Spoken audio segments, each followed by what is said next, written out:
Après une nuit d'attente, les résultats sont tombés. Félix Tshisekedi est désigné vainqueur de l'élection présidentielle du 30 décembre dernier par la commission électorale.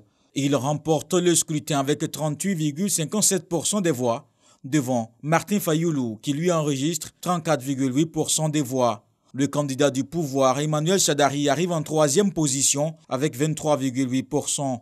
Mais cette victoire est aussitôt contestée par Martin Fayulu qui dénonce un putsch électoral. Après examen d'éventuels recours, la Cour constitutionnelle proclamera les résultats définitifs d'ici le 15 janvier, suivi de la prestation de serment initialement prévue le 18 janvier.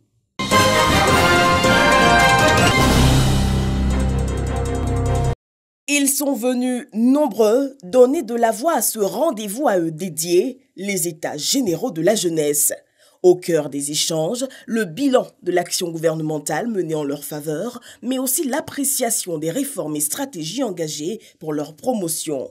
Sur initiative du ministère de la Promotion de la Jeunesse et de l'Emploi des Jeunes, la rencontre entend sceller un nouveau pacte avec la jeunesse. Les préoccupations des jeunes s'expriment aussi en termes de conflits de génération. Certains parmi eux ont l'impression de ne plus être entendus, d'être les oubliés de la société.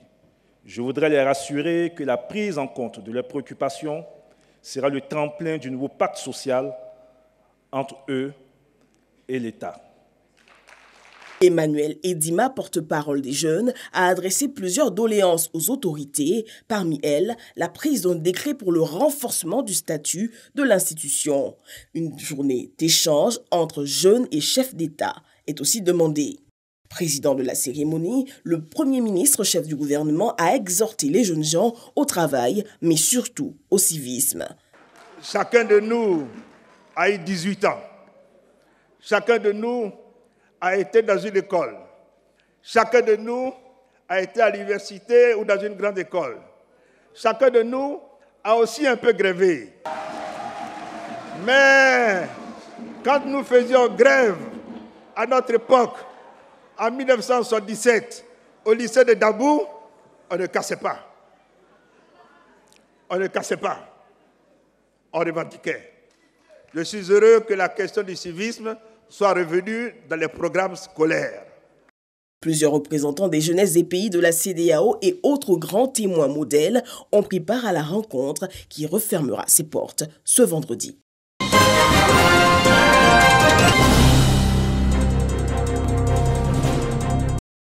17,7% de femmes au gouvernement, 11,33% au Parlement, 12,12% au Sénat, 7,5% dans les mairies et 3,33% aux conseils régionaux.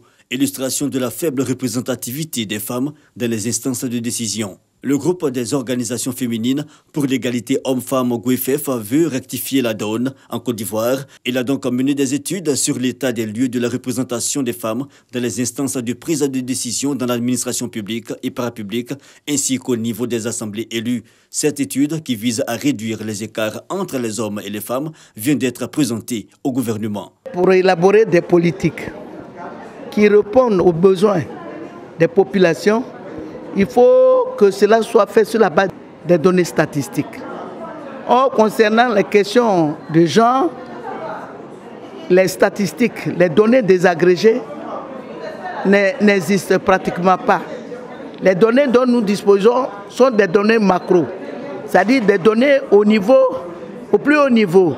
Mais les données méso et micro, ces données-là, nous ne les avons pas. Mais c'est sur quelle base nous élaborons les politiques? Si nous n'avons pas ces données et que nous faisons des politiques, c'est comme si on était en train de construire des châteaux de paille. C'est en ce sens que nous avons pensé qu'il fallait faire cette étude pour disposer des données concernant les questions liées au genre.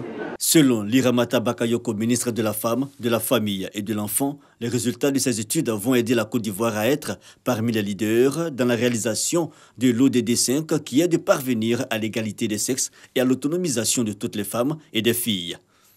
Plusieurs travaux sur la question ont montré que la mise à disposition des données statistiques et leur utilisation efficiente dans la formulation des politiques impactent positivement le processus de décision. Votre étude vise à combler l'insuffisance des données statistiques sur la représentation des femmes dans les instances de décision, afin de réduire les écarts entre les hommes et les femmes. Et donc cette étude revêt pour le gouvernement une importance capitale. Donc le fait de prendre en compte les femmes, nous irons plus vite à l'émergence. Pour rappel, le groupe des organisations féminines pour l'égalité hommes-femmes GOFEF est une fêtière de 18 réseaux et ONG des droits des femmes et lutte pour l'avènement d'une culture de l'égalité hommes-femmes à tous les niveaux de la vie active et sociale en Côte d'Ivoire.